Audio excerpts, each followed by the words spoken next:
everyone, my name is Josh and this is Whims The Industry Musings, and today I have a reading for you from Reader's Corner on the Shadow-Wall Truce, and this is going to be part 3, and where we left off in the last story, in the last chapter, the Redcoats, which are a family of red foxes that live under the base of a tree, are getting ready for school, and it's Dagon's first day, and Neera and her husband Dasher are getting their children ready for school. And they have one other son called Dreamwalker, who is in fact a blue fox, but he's been adopted into this Redcoat family, and they consider him family as such. But throughout the years, he's been hearing all sorts of stories about his family's legacy, about what they have to live up to. But for some strange reason, his father doesn't want to tell him about where Dreamwalker came from. So this is basically a continuation of that chapter as the parents are getting their children ready for school.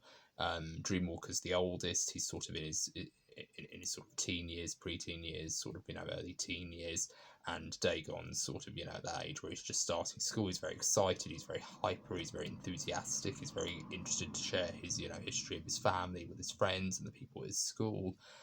And yeah, this is a continuation of that chapter. So I hope you enjoy, and if you like this video, please give it a thumbs up, and if you want to see more content like this for Reader's Corner, as well as other things, please hit subscribe, and have a good day all. Hope you're all doing very well. So this is Chapter 3 of the Shadow-Wall Truce. After breakfast, Neera and Dasher were at the doorstep, readying their children for school. "I can't believe your hair's this messy today," Neera spoke, casting her eyes back and forth and combing the hair on her son's head and looking at his own eyes, wondering as she worked.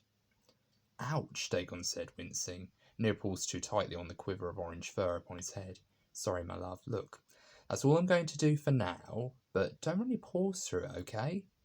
"I won't, Mum," Dagon said, tilting his head left and right to relieve the stiffness in his neck.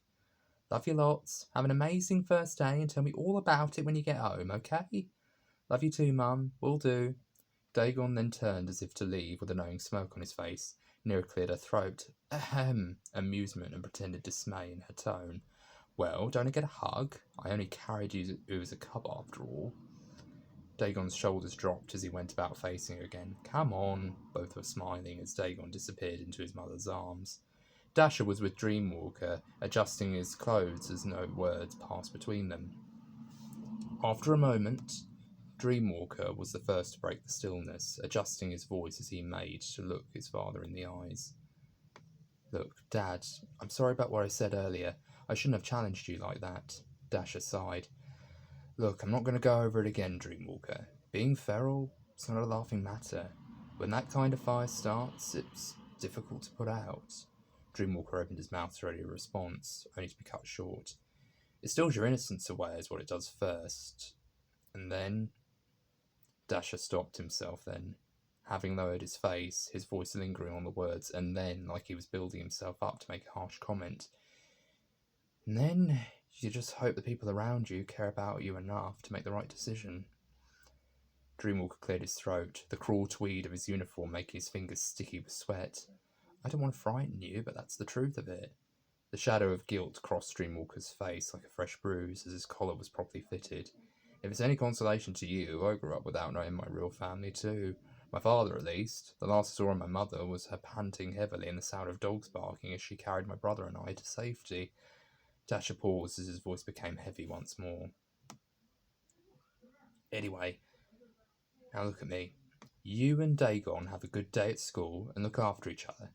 Especially you with him. His company's worth more to you now than you know. Understood?" "Yes, sir." Dasher then hugged his son tightly, patting him on the back as he smelled the warm scent of his fur. That familiar scent of trust only faded when the two shut the door as their children left for the school, both mother and father's hands still raised in farewell. "When will you tell him?"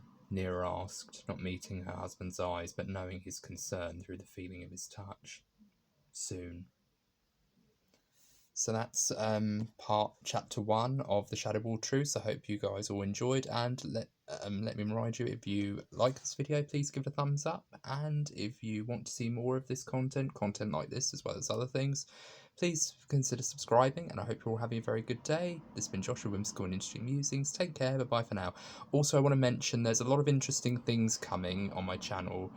Recently, I'm going to be doing the final film in the Cornetto trilogy, The World's End, very soon, and I'll also be doing a double feature on Puss in Boots and Puss in Boots: The Last Wish for my double feature, which I did a couple of weeks ago with the Hellraiser films. I decided to make it another part of the channel called Double Feature, which is where I review two films that are kind of like a duology. I'll do a double feature on those two films to kind of give my thoughts on them.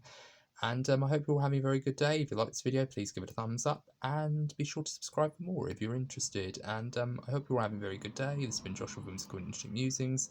Take care, bye-bye for now.